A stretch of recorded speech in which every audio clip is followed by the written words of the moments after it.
Bonjour, bonjour les amis, me revoici. Aujourd'hui, je voulais vous parler d'une nouvelle expérience que je fais et vous la partager. Je ne sais pas si vous êtes adepte du café. Pour ma part, j'ai des périodes un petit peu comme ça où j'ai tenté de boire d'autres choses que du café, mais je suis vraiment une adepte et j'ai toujours aimé ça. Ma maman étant italienne, c'est un peu culturel le café. Et puis c'est convivial, c'est social et c'est un booster d'énergie phénoménal, si bien que là tous les matins j'avais quand même réduit, mais le matin, voilà, c'était le shoot du matin, le petit café, ensuite un deuxième après m'être préparé et lorsque j'arrive au bureau, j'en bois 2 ou 3. Par contre, après midi, c'est terminé parce que je sais que ça a des répercussions sur mon sommeil. Voilà. Donc, je m'étais fixé la règle, ok, café le matin, mais à partir de midi, c'est terminé. Et j'avais goûté d'autres petites choses, des amis qui me font goûter de la chicorée, une autre qui m'a fait découvrir le lupin. D'ailleurs, j'ai fait une vidéo spéciale lupin parce que c'est vraiment exceptionnel, hein, tellement ça ressemble au café et il n'y a pas du tout de charge de caféine. Je l'ai goûté, mais pour autant, je ne me suis pas sevrée du café. Donc là, ça fait plus d'une semaine maintenant que je me suis réellement sevrée du café. Donc je l'ai fait du jour au lendemain. Il est plutôt préconisé de le faire par étapes et en diminuant les doses chaque jour. Moi je me suis dit non, j'y vais, j'arrête le café, voilà, c'est comme ça. J'ai eu des périodes comme ça où j'ai eu fumé et je me suis dit non, j'arrête de fumer et j'ai arrêté de fumer, bon c'est comme ça. Mais alors je peux vous dire, je voulais vous parler de ça surtout, c'est les effets. Alors les effets, en tout cas pour ce qui me concerne, mais je l'ai vérifié quand même sur internet, ils expliquent bien que les effets ne sont pas sans conséquences quand même. Et j'ai pas lu tout de suite en fait, j'ai attendu quelques jours, mais au bout de quelques jours, je me suis vraiment sentie fatiguée, ouais, comme si j'avais une charge de plomb à l'intérieur de moi. C'est même pas ce que j'ai pu ressentir quand j'étais en fibromyalgie. C'était vraiment quelque chose de... je sais pas, comme si je pesais 300 kilos, une inertie, enfin vraiment c'était horrible, j'avançais pas et toute la semaine dernière, je peux vous dire que j'étais un peu dans cet état, c'était très compliqué et surtout, j'ai commencé à avoir mal, mais dans les jambes. Je me suis souvenue quand j'étais petite, les crises de... Vous savez, quand on fait des poussées de croissance, on a mal dans les os à l'intérieur de son corps, je m'en souviens très bien, ma mère elle me donnait des choses spécifiques pour pallier à ça. Et là, j'ai commencé à avoir mal dans les jambes, mais c'était horrible.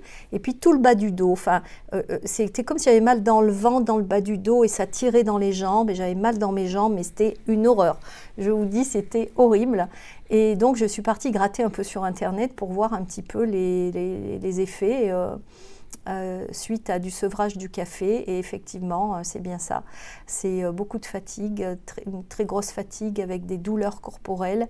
Et eux, ils indiquaient que ça pouvait durer 3 semaines. Alors pour moi, ça a duré toute la semaine dernière. Alors là, ça a été... voilà.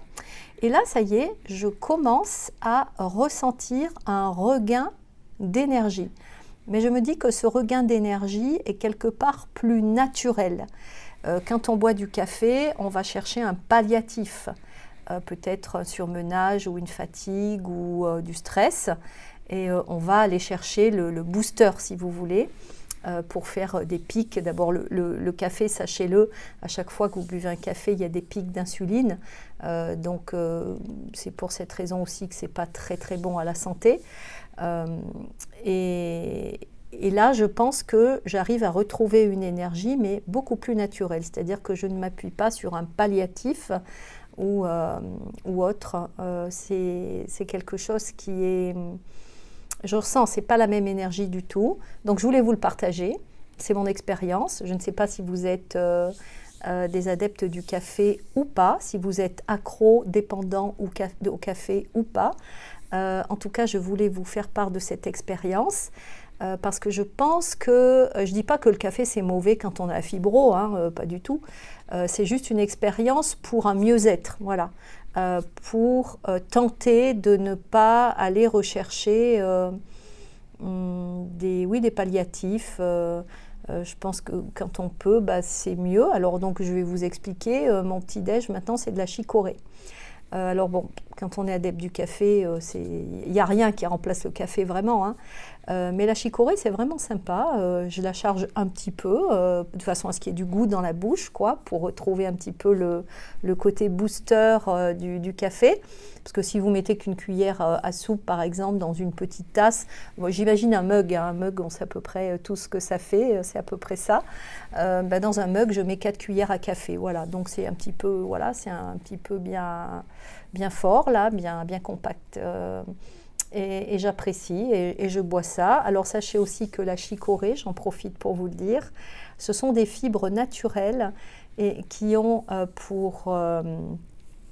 qui sont des fibres, voilà, et qui permettent un meilleur transit, je vais y arriver, qui permettent un meilleur transit intestinal. Donc la chicorée, c'est vraiment le bonheur, surtout pour nous, vous, fibromyalgiques, atteints de la fibromyalgie. Attention, je ne dis pas que nous sommes des fibromyalgiques.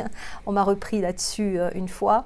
Donc nous ne sommes pas fibromyalgiques, mais nous sommes atteints de fibromyalgie. Donc en tout cas, nous avons toutes et tous des intestins poreux, altérés. D'où les syndromes de l'intestin irritable avec tous les problèmes intestinaux. Je ne connais pas un fibromyalgique ou une fibromyalgique qui n'ait pas de problèmes intestinaux. Eh bien, sachez que la chicorée rééquilibre tout ça de façon naturelle. Voilà, ça colmate et puis ça crée du fibre naturel qui n'est pas agressif et qui permet d'avoir un transit plus normal.